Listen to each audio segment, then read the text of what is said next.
But yeah, it started with Don Elkins, who was a professor at the University of Louisville in Kentucky. It was in the 50s, I believe. Yeah, he became infatuated with UFO contact experiences.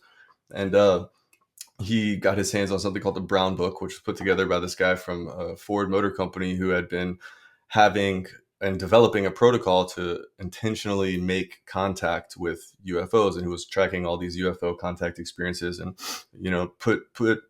long story short, what was happening was there were some people reporting telepathic contact with the inhabitants of the craft, and so the focus shifted from we're interested in these spacecrafts to we're interested in whatever these contact experiences are. And then that quickly shifted to their interest became more centered around the philosophy contained within the conversations and the contacts that they were having by the beings on these crafts. So no one gives a shit about the spacecraft anymore, because whatever they were communicating was so much more profound. And so Don assembled a squad of like 12 of his physics students, and they began trying to iterate on that protocol. And they were having these meditation groups weekly.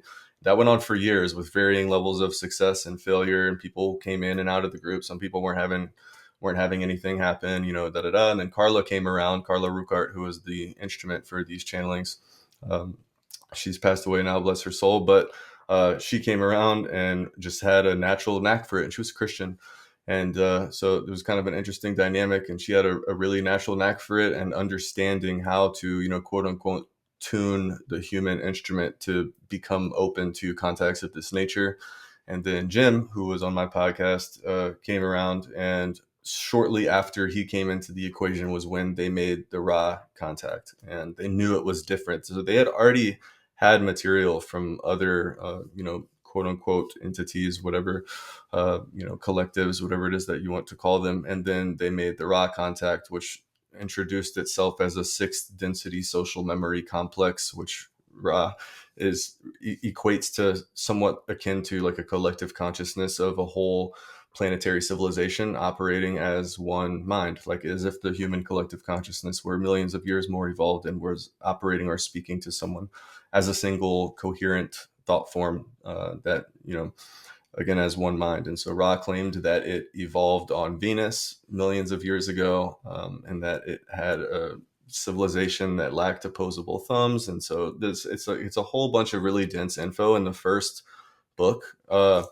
I think, reading The Law of One, Two it's quite a life path, and it's a journey, and it's also a journey of discernment, because there's a lot there. So you're constantly also asking yourself the question of like, what am I looking for?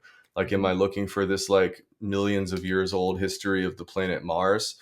Which that's how the first book opens up. It talks a lot about this sort of history of our solar system and some other civilizations that have risen and fallen within it, interestingly enough.